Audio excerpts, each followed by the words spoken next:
Ada 171 mata memandang. Ahlan wa sahlan wa marhaban bikum. Ma'akum Muhammad Farid bersama tuan-tuan Muhammad Farid Masri. Dan saya adalah CEO Fakih Travel Senayan Berhad. Dan juga saya menguruskan package umrah dan haji di bawah Salam Hijrah Holiday. Tuan-tuan jemput follow saya. Dan juga jangan lupa untuk follow page kami Lensa Haji Umrah. Dan YT kami yang syarat dengan informasi podcast berkenaan dengan haji dan umrah. Namanya sama, Lensa Haji Umrah. Dan saya live dengan membawakan topik-topik yang berkaitan dengan industri career saya, iaitu haji dan umrah. Dan tuan-tuan jemput follow kalau nak belajar banyak benda, kalau nak faham banyak benda berkenaan dengan haji dan umrah, terutamanya bagi orang ramai dalam pemilihan package, supaya kita tak menjadi mangsa penipuan, tak menjadi mangsa pembedal-pembedal. Kita dah jumpa soalan yang pertama. Jadi saya akan pinkan komen ini. Berapa sebenarnya Ustaz kos paling munasabah untuk badal haji jika petugas tak nak upah langsung? Wah, soalan ni soalan yang sangat bijak, berbaur-baur. Telah pun menjalankan beberapa study saya rasa. Kita tak nak cerita upah dulu. Kita cerita kos bagi seorang pembadal haji, yakni melaksanakan haji bagi pihak orang lain. Sebelum saya masuk kepada kos, saya nak terangkan dulu kepada orang ramai, apa itu badal haji? Badal haji adalah melaksanakan haji bagi pihak orang lain. Dari sudut agama, ia adalah sesuatu yang diharuskan, bahkan di-endorse, disahkan sendiri oleh Nabi SAW akan kesahihan ibadah ini, dengan syarat pelaksana yang melaksanakan haji bagi pihak orang lain itu adalah orang yang telah melaksanakan haji pada tahun-tahun sebelumnya. Bukan pada tahun yang sama, jangan salah faham. Satu tahun haji itu hanyalah berlaku pada satu masa sahaja, dan ia hanyalah untuk satu orang sahaja. Jadi maksudnya, katakanlah tahun lepas dia dah buat haji, macam saya dah buat haji tahun lepas, jadi tahun ni saya boleh buat untuk orang lain. Itu syarat utama dia. Dan syarat yang keduanya adalah orang yang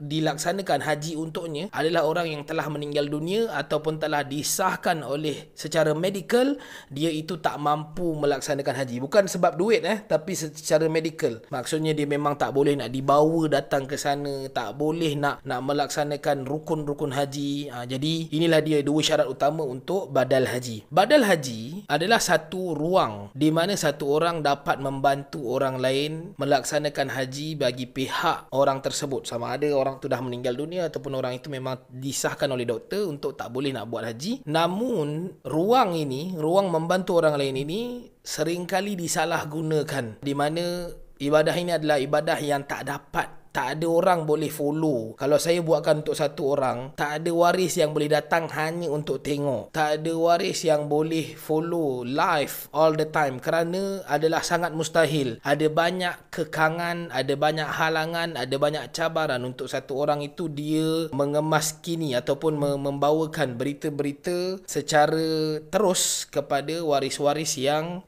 mengharapkan ibadah ini dilaksanakan dengan baik. Antaranya adalah cuaca yang sangat panas, kemudian kesesakan orang ramai. Adalah mustahil tuan-tuan. Pada tahun lepas skrin telefon saya cair kerana terlalu panas, sedangkan saya hanya keluarkan hanya untuk tengok-tengok mesej saja. Itu pun dah cukup menjadikan skrin telefon saya cair. Dalam keadaan di tengah-tengah kesesakan orang ramai, kalau tuan-tuan berani keluarkan telefon tuan-tuan akan tercampak, dirempuh oleh orang lain. Jadi ini adalah sesuatu yang mustahil sebenarnya untuk kita update, baik dari sudut gambar, baik dari sudut video. Namun apa yang tinggal hanyalah kepercayaan saja. Jadi dalam bab kepercayaan ni, saya serahkan kepada orang ramai untuk menilai sama ada tuan-tuan percaya ataupun tidak, sama ada tuan-tuan yakin ataupun tidak. Bila dah yakin, berapa pun harganya, itu bukanlah isunya. Kita nak bawakan topik ni hari ini dari sudut iklan-iklan yang berlegar di sekitar kita, sama ada dari sudut banner dan banting yang digantung di surau-surau, di masjid-masjid, di kampung-kampung,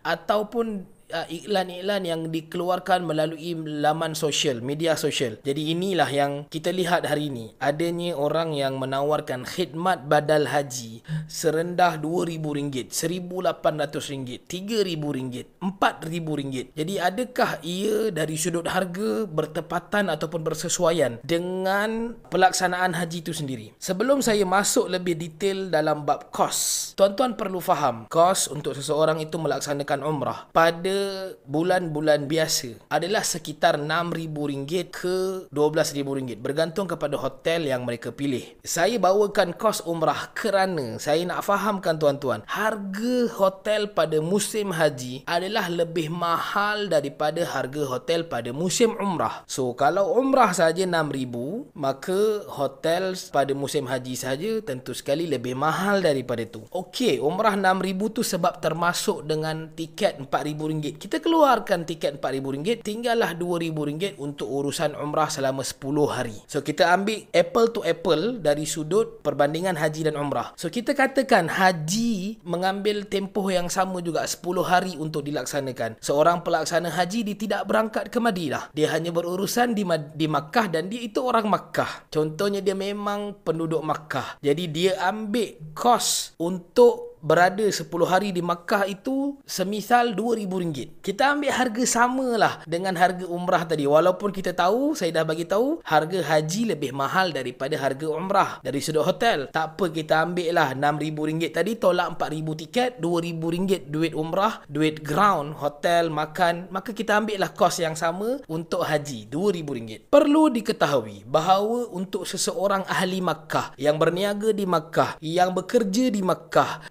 ataupun yang memang berada di Makkah, apabila dia mahu mengerjakan haji, dia hanya boleh masuk ke Arafah yang menjadi rukun utama haji. Kata Nabi SAW, Al-Hajju Arafah, haji itu Arafah. Dia hanya boleh masuk ke dalam Arafah dengan permit yang sah sahaja. Undang-undang Arab Saudi telah menetapkan La hajja bila tasrih, tak ada haji tanpa tasrih, tanpa permit. Maka seseorang itu dia perlu mempunyai permit untuk masuk ke dalam wukuf, ke dalam Arafah untuk berwukuf, seterusnya untuk ke Muzdalifah, untuk mabit di Muzdalifah, dan juga menunaikan wajib haji dengan melontar di Mina. Maka ini perlukan kepada tasrih, permit. Kalau dia tak ada tasrih, dia umpama melaksanakan ibadah dengan cara yang haram. Dia salat di rumah orang yang tuan rumahnya tidak membenarkan dia untuk masuk. Faham tak? Adakah kita sebagai waris mahu pelaksanaan haji untuk arwah ayah kita, untuk arwah mak kita, untuk arwah kakak kita, untuk arwah suami kita dilaksanakan dengan cara yang sedemikian? Tentu sekali tidak. Maka kalau seseorang itu memerlukan tasrih untuk masuk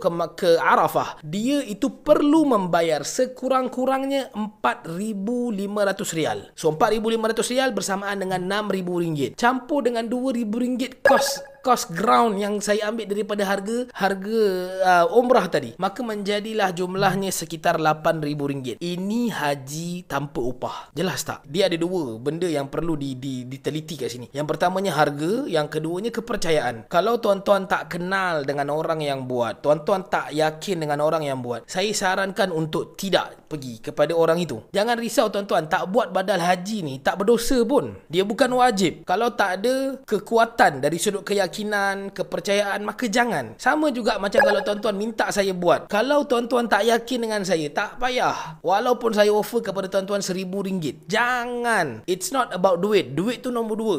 Yang pertama sekali tuan-tuan kena tahu, kerana pelaksana ni penting. Jangan sampai kita tak pernah dengar pun dia baca Al-Fatihah macam mana. Kita tak tahu pun dia tu faham ke tidak hukum haji. Dia faham ke tidak rukun haji. Dia faham ke tidak bagaimana sebenarnya menguruskan ibadah haji ni. Kita ni membayar satu hal dan kita meletakkan harapan supaya haji itu menjadi haji yang mabrur. Yang kata Nabi SAW, hajjum mabrur laisa lahu jazaa'un ilal jannah. Haji yang mabrur tidak ada ganjaran melainkan baginya syurga. Kita nak haji mabrur untuk arwah yang tercinta, untuk keluarga kita yang memang kita percaya. Jadi kalau kita tak tahu orang tu boleh ke tidak, layak ke tidak, buat ke tidak, itu satu hal. Sebelum kita pergi kepada kes yang kedua, iaitu kosnya. Tak ada orang yang boleh endorse dia punya agama. Tak ada orang yang boleh sahkan tahap ilmunya. Dan kemudian kita bagi dia pula riban-riban. Dari sudut kepercayaan tu dah tak ada. Dari sudut harga pula tak kena. Jadi macam mana ni? Sebab tu saya kena ingatkan bab kepercayaan, ketelusan ni juga. Sebab boleh jadi scammer ni dia kata, oh orang lebih percaya yang RM8,000, kita buat yang RM8,000 lah. Tapi dia scam juga. Boleh jadi. Dan sangat boleh jadi.